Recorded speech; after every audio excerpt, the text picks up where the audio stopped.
Hello students, एरोमाइट channel में आप सभी का स्वागत है।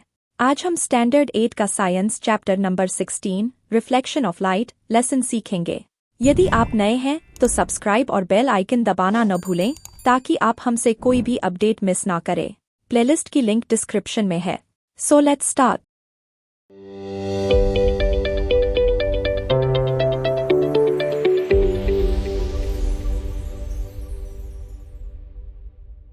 हम अलग अलग फीलिंग्स सेंसेस के थ्रू पाते हैं। विजन का सेंस हमारे 5 सेंसेस में सबसे इम्पॉर्टेंट है। इसके कारण हम हिल्स, रिवर्स, ट्रीज, लोग और ऑब्जेक्ट्स को देख सकते हैं। इसके साथ ही हम नेचर के ब्यूटीफुल व्यूज जैसे clouds, rainbow, flying birds, moon, stars etcetera को देख सकते हैं। Try this. रात को अपने रूम में लाइट को कुछ समय के लिए स्विच ऑफ करो और फिर से ऑन करो। क्या आपको रूम के ऑब्जेक्ट्स क्लियरली दिखाई दिए जब लाइट स्विच ऑफ थी? जब लाइट ऑन हुई तो आपने क्या फील किया? ऊपर वाले एक्टिविटी से आप नोटिस कर सकते हैं कि विजन और लाइट के बीच कुछ कनेक्शन है। जब हम रात को लाइट स्विच ऑफ करते हैं तो रूम के ऑब्जेक्ट्स नहीं दिखाई देते और जब लाइट ऑन होती है तो वापस से दिखाई देने लगते हैं। इस तरह हम ऑब्जेक्ट्स को तब देख सकते हैं जब उन ऑब्जेक्ट्स से आने वाली लाइट हमारी आंखों में एंटर करती है। यह लाइट जो हमारी आंखों में एंटर करती है ऑब्जेक्ट के द्वारा एमिट की गई हो सकती है या ऑब्जेक्ट के द्वारा रिफ्लेक्ट की गई हो सकती है। Light reflected by an object का क्या मतलब है? इसे समझने के लिए हम लाइट के रिफ्लेक्शन के बारे में सीखेंगे। Reflection of light. जब लाइट रेज किसी ऑब्जेक्ट पर गिरती हैं तो उनका डायरेक्शन चेंज होता है और वह वापस टर्न हो जाती हैं। इसे लाइट का रिफ्लेक्शन कहते हैं। Activity. Material, torch light, mirror. एक स्टैंड मिरर को हैंग करने के लिए ब्लैक पेपर, कोम, व्हाइट पेपर, ड्राइंग बोर्ड। एक व्हाइट पेपर को टाइटली टेबल या ड्राइंग बोर्ड पर फिट करो। कोम के मिडिल पोर्शन को छोड़कर बाकी पोर्शन को ब्लैक पेपर से कवर करो ताकि लाइट सिर्फ ओपन सेंट्रल पोर्शन से पास हो सके। कोम को व्हाइट पेपर के परपेंडिकुलर होल्ड करो और टॉर्च लाइट को उसके सेंट्रल पोर्शन पर थ्रो करो। कोम और टॉर्च को एडजस्ट करो ताकि लाइट रेज व्हाइट पेपर पर आएं। अब एक मिरर को लाइट रे के पाथ में रखो जैसे फिगर में दिखाया गया है। आप क्या ऑब्जर्व करते हैं? इस एक्टिविटी में लाइट रेज जो मिरर पर गिरती हैं, रिफ्लेक्ट होती हैं और डिफरेंट डायरेक्शन में ट्रैवल करती हैं। जो रेज किसी सरफेस पर गिरती हैं उन्हें इंसिडेंट रेज कहते हैं। जिस पॉइंट पर एक इंसिडेंट रे गिरती है उसे पॉइंट ऑफ इंसिडेंस कहते हैं। रिफ्लेक्शन के बाद सरफेस से दूर जाने वाली रेज को रिफ्लेक्टेड रेज कहते हैं। रिफ्लेक्टेड रेज का डायरेक्शन कुछ रूल्स के द्वारा डिसाइड होता है जो लॉज ऑफ रिफ्लेक्शन कहलाते हैं। इन लॉज को सीखने से पहले कुछ डेफिनेशन सीखते हैं। एक लाइन PQ ड्रॉ करो जो मिरर की पोजीशन को शो करती है। इंसिडेंट रे O और reflected ray O B draw करो। एक परपेंडिकुलर लाइन ड्रॉ करो जो मिरर की पोजीशन को शो करती है, यानी PQ तो यह line ON normal to the mirror कहलाती है। जैसे ON PQ के परपेंडिकुलर है, angle PON is equal to angle QON is equal to 90 degree. Reflection से रिलेटेड कुछ टर्म्स नीचे दिए गए हैं। रे O इंसिडेंट रे है। Point O point of incidence है। Ray O B reflected ray है। लाइन O N नॉर्मल है। एंगल O N जो इंसिडेंट रे और नॉर्मल के बीच है, एंगल ऑफ इंसिडेंस I कहलाता है। एंगल B O N जो रिफ्लेक्टेड रे और नॉर्मल के बीच है, एंगल ऑफ रिफ्लेक्शन R कहलाता है। Laws of reflection. रिफ्लेक्शन के 3 लॉज होते हैं। Angle of reflection angle of incidence के बराबर होता है। इंसिडेंट रे, रिफ्लेक्टेड रे और नॉर्मल सेम प्लेन में लाई करते हैं। इंसिडेंट रे और रिफ्लेक्टेड रे नॉर्मल के अपोजिट साइड्स पर होते हैं। Try this. Equipment, mirror, drawing board, pens, white paper, protractor, scale, pencil. Activity. एक व्हाइट पेपर को ड्राइंग बोर्ड पर टाइटली फिट करो। पेपर पर एक लाइन PQ ड्रॉ करो जो मिरर की पोजीशन को इंडिकेट करती है। PQ पर पॉइंट O पर एक परपेंडिकुलर ON ड्रॉ करो।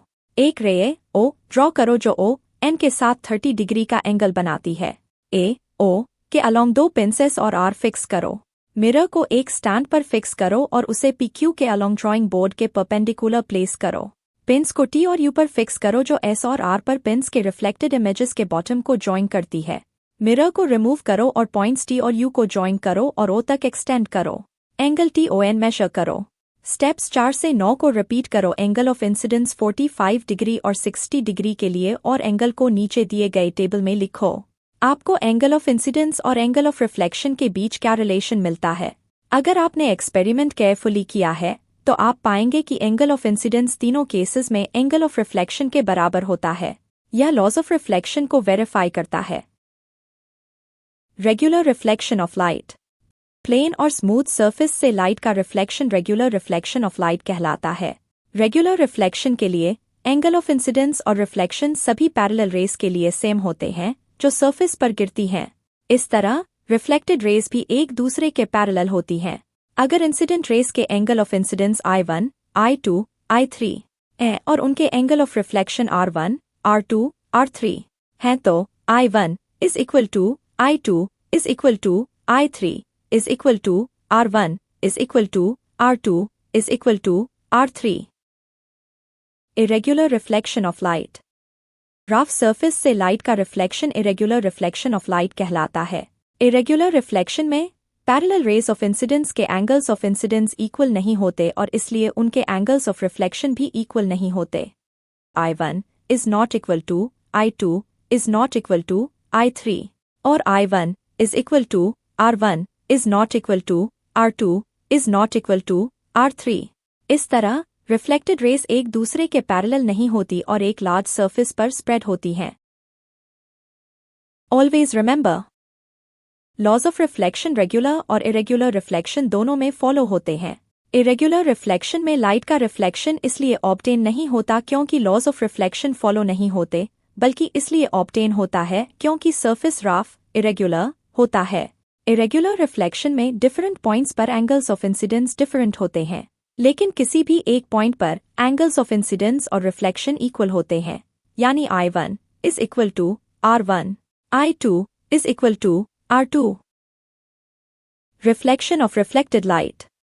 आप कैसे देखते हैं कि सैलून में बार्बर ने आपके नेक के हेयर प्रॉपर्ली कट किए हैं या नहीं?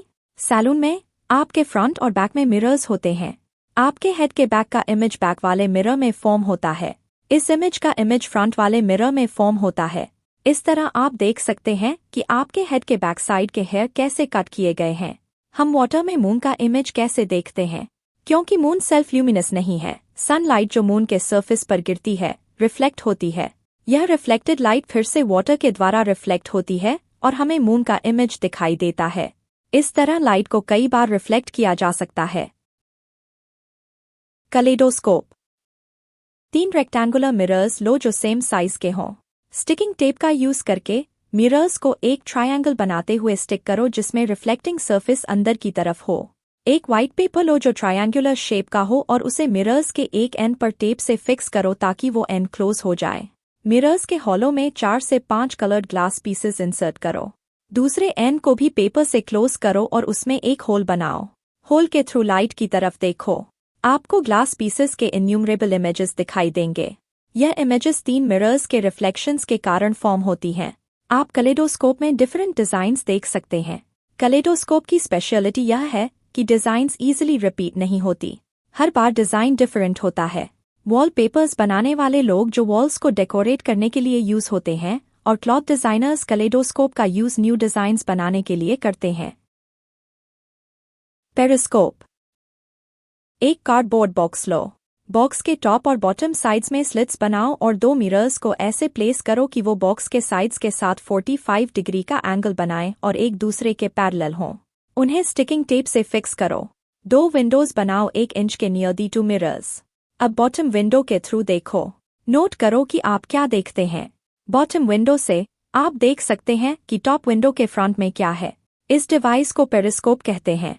इसका यूज सबमरीन्स में वाटर के सरफेस के ऊपर ऑब्जेक्ट्स देखने के लिए होता है।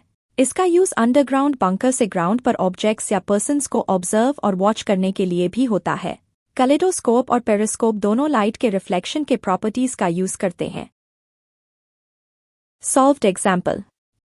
एक, यदि रिफ्लेक्टेड रे नॉर्मल से 60 डिग्री का एंगल बनाती है तो इंसिडेंट रे नॉर्मल से कितने डिग्री का एंगल बनाएगी? Given angle of reflection is equal to angle R is equal to 60 degree. Angle of incidence is equal to angle I is equal to कितना? According to the law of reflection, angle I is equal to angle R but R is equal to 60 degree. Therefore, angle I is equal to 60 degree. Incident ray normal से 60 degree का angle बनाती है। 2. यदि incident ray और reflected ray इनमें 90 degree का angle हो तो इंसिडेंस रे और एंगल ऑफ रिफ्लेक्शन की वैल्यूज कितनी होगी? गिवन इंसिडेंट रे और रिफ्लेक्टेड रे इनमें 90 डिग्री का एंगल बनता है, यानी angle I plus angle R is equal to 90 degree. 1. According to the law of reflection, angle I is equal to angle R। 2. Angle I plus angle I is equal to 90 degree. 2. Angle I is equal to 90 degree. Angle I is equal to 45 degree. Incidence angle और reflection angle 45 degree के है। 3 plane mirror और incident ray इनमें बनने वाला angle 35 degree है, तो incidence angle और रिफ्लेक्शन एंगल कितना होगा? गिवन फिगर 16.2 से line PQ is equal to mirror, ray O is equal to incident ray, line ON is equal to normal, ray OB is equal to reflected ray. Figure से angle POA is equal to 35 degree, angle PON is equal to 90 normal, angle POA plus angle AONN is equal to angle PON। 35 degree plus angle AONN is equal to 90 degree, angle AONN is equal to 90 minus 35 is equal to 55 degree, अर्थात angle of incidence angle AONN is equal to angle I is equal to 55 degree. Law of reflection के नियमानुसार angle I is equal to angle R, angle R is equal to 55 degree, angle of incidence और angle of reflection 55 degree होगा। 40 degree angle incidence रे mirror से reflected ray कितने degree का angle बनाएगा? Given figure 16.2 से angle QON is equal to 90 degree, normal, angle of incidence is equal to angle I is equal to 40 degree, angle NOB is equal to angle R is equal to 40 degree. According to the law of reflection, angle NOB plus angle QOB is equal to angle QON। 40 degree plus angle QOB is equal to 90 degree, angle QOB is equal to 90 degree minus 40 degree is equal to 50 degree, अर्थात reflected ray mirror से 50 degree का angle होगा। तो इसके साथ यह chapter complete होता है। इस लेसन के क्वेश्चन आंसर हमने वेबसाइट पर अपलोड कर दिए हैं। इसके आगे के लेसन देखने के लिए एरोमाइट चैनल को सब्सक्राइब करें और पास वाली बेल आइकन दबाइए। Thanks for watching.